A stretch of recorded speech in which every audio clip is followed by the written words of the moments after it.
Guys जब आपको बिहार से रिलेटेड एक अनोखी सी कहानी आपको बताते हैं, यूँ कहें तो एक छोटी-सी हमारी ये वीडियो से आप बिहार को नहीं समझ सकते हैं क्योंकि बिहार अपने आप में एक इतिहास है और इस बिहार को समझने के लिए लोगों की दिमागों में जो नसें होती है वो हिल जाती है। लेकिन हम एक अनोखी सी चीज़ आपको बताएँगे कि आखिर बिहार के लोग राजनीति में इतने एक्टिव क्यों रहते हैं? बिहार के लोग राजनीति में अपने आप को एक मौका क्यों देते हैं? राजनीति में मौका क्यों तलाशते हैं? तो हम आपको वीडियो के अंत तक जुड़े रहे, आपको पूरी जानकारी देंगे। गाइस देखिए, सबसे पहली बात है कि बिहार आज भारत का सबसे बड़ा बेरोजगार राज्यों में एक है। आप देख सकते हैं कि आप जिस भी कोने में चले जाइए, भारत के जिस भी कोने में चले जाइए, आपको बिहार के लोग वहाँ पे मजदूरी करते हुए देखे जाएँगे।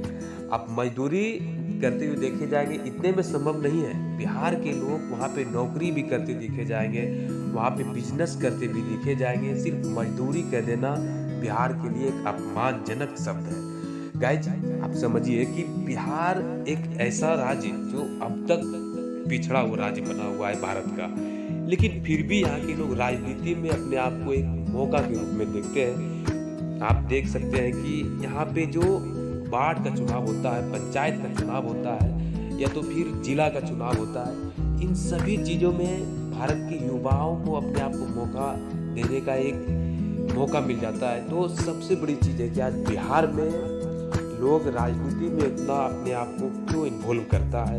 अगर वो चुनाव में खड़ा भी नहीं है, फिर भी यहाँ पे जो राजनीतिक चर्चा है, यहाँ के जो आम लोग हैं वो राजनीति में अपने आप को इतना इन्वॉल्व कर लेते हैं, यूँ कहें तो एक समाज से दूसरे समाज में लड़ाइयाँ तक हो जाती है। आप और इसका सबसे बड़ा उदाहरण है जातिवाद, बेरोजगारी और कहें तो कहें शिक्षा।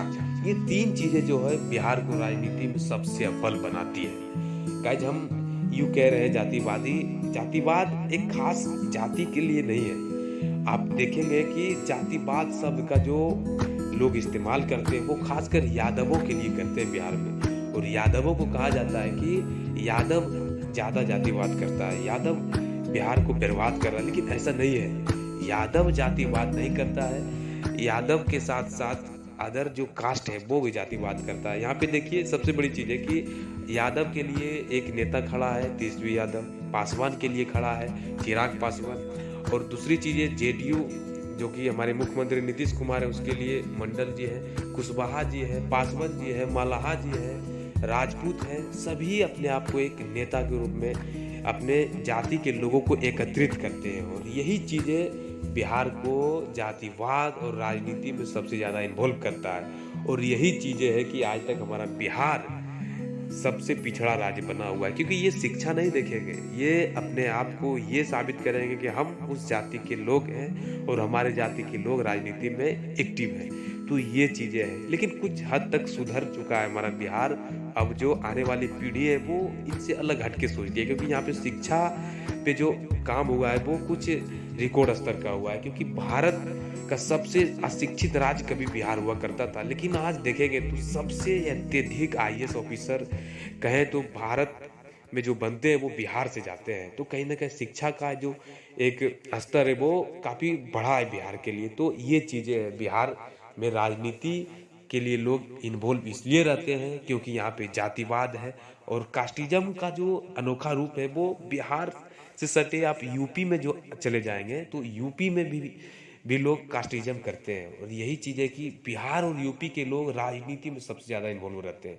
वो ये नहीं देखेंगे कि हमें विकास कैसे करना है, हमें बस वो उन्हें ये देखना है कि हमें राजनीति में एक्टिव कैसे रहना है, हमारे जाति के लोग कैसे खड़ा रहे। और कहीं हद तक ये चीज़ें होना जायज़ भी है, क्योंकि आप देखिएगा कि जब से बिहार में आरक्षण का मुद्दा आया, बिहार नहीं आप यूपी में भी देख लीजिए, ये दोनों राज्य में आरक्षण का मुद्दा जब से आया, हर जाति के लोग चाहता है कि हमको आरक्षण मिले। और आरक्षण हमको कब मिलेगा?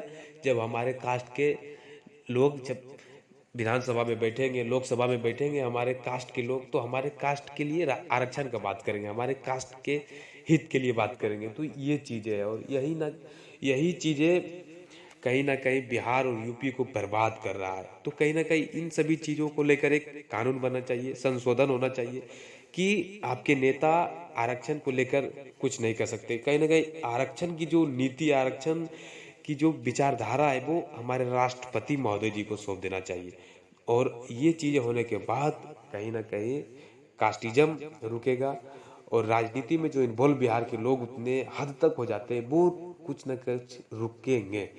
तो आपने एक छोटी-सी वीडियो में बिहार का एक राजनीतिक दर्शन आपको हम करवाया है।